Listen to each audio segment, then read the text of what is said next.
Hey, it's Brennan. How's it going? So my scientific research, which I've shown, it's as clear as Benny and Jenny, that there is a fully pre-calculated charades of scapegoats. Um, Typically, the most intelligent, most influential individuals who aren't simply lucky to have Hollywood's big sister, single American mother, uh, immigrant Jewish father. Um, okay, it's a very clear thing, and um, that is the curse of the world. Okay, that's all it is, and people like Ben Franklin and myself, um, I'd rather um, sign a lifetime agreement. Ben Franklin, he's a proxy. He's not the actual thing because he's actually got an immigrant father. And if you don't, if you have an American father, you might do kind of crazy stuff.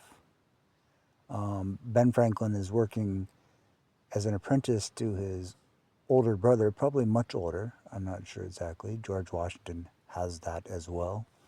Um, if you had only an immigrant father or a single mother, which um, Ben Franklin and George Washington both um, have, but they have more than that. They have their big brothers who are very American.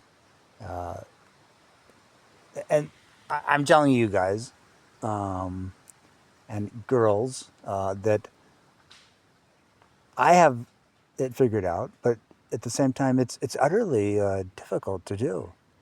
I'm just winging it. I'm like, have you heard of blind scientist? They don't exist, okay? It would be virtually impossible. It would be the most improbable thing there is. And I'm literally in the dark. I have no notes. They all disappeared coincidentally 10 years ago after this charades was going on for 15 years. Okay. That a lot of stuff could have been done saving trillions of dollars. But never, ever, ever would that happen. The Holocaust is much more absolutely likely to happen. Okay, that's uh, that's where my family and the Kennedy name, okay, emerges at the for the same reason um, as the Roosevelts. Okay, um, and it's largely pathological for people to be playing these roles because their name sounds like, oh, we can manage this, but the real McCoy, the real Ben Franklin, no, just let him play the fool and let the world crash and burn. That's the charades that's going on. That Christianity has a bit of a martyrdom, irrationality. It's very complex, very scientific. Um, I wrote everything down for years to try and decode it. And I was doing it on notebooks without any index, without any team, without anyone who was aware, and for the sake of world peace and myself. Yes, I was trying to make myself not an excuse for all the disasters to happen because I don't, that's the most stupid thing there could possibly be, but it is guaranteed because I didn't have an eastward. I didn't have, my dad didn't have a career. If I had a big sister, aka my dad had a firstborn daughter, his career would have been secure, and therefore East Coast activity and a rational perspective on the world could be secured away from the accessible frontier.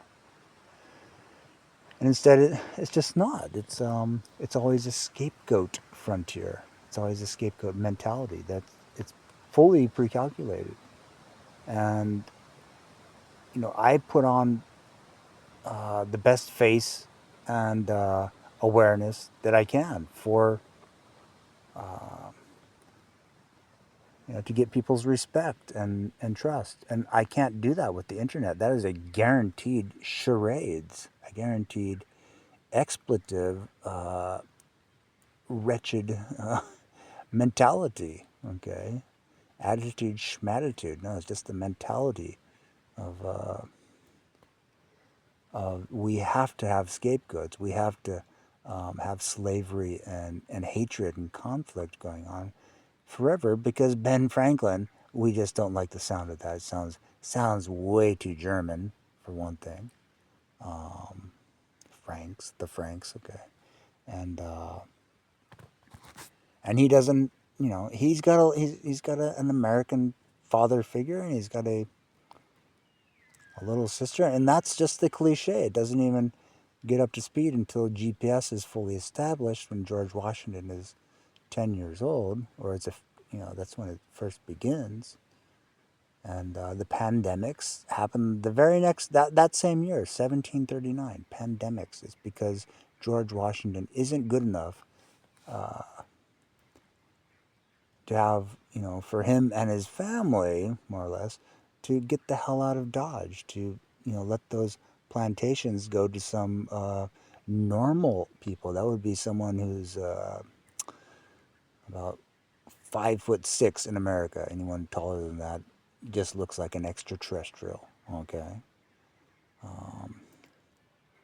And if you don't have a big sister or an absent father, J.D. Rockefeller, there's your example. All your billionaires, they're so clever. Why? Because they had the big sister or they had the eastward childhood.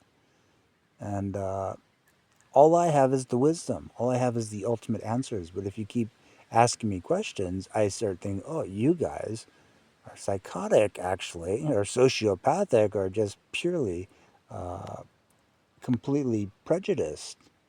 And so I start thinking about that about everyone. I go, oh my God, you wouldn't ask those idiotic questions. You wouldn't say, when will the next mass shooting be? Which you might as well ask me, okay?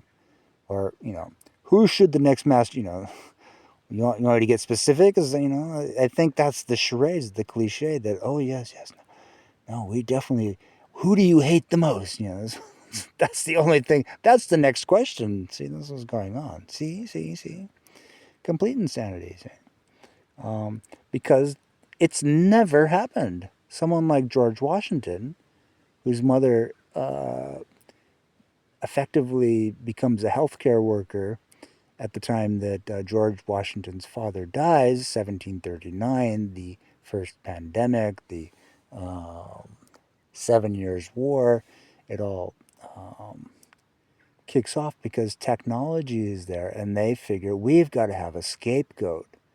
Oh yeah, let's make things disastrous here. Let's use this technology to destroy civilization. Okay, let's downgrade it. Let's have the machines become smarter than the people. That's what happens because you think, oh, GPS, oh my God, this technology will just give the money straight to me and I won't have to pay those intelligent people like Ben Franklin and George Washington. Well, that's the real intelligence that I want, the real fake artificial intelligence. Okay. And that technology can be miraculous if you identify those utterly famous extraterrestrial case studies and simply say, get your ass over here. And I'd be like, okay, let's go, buddy.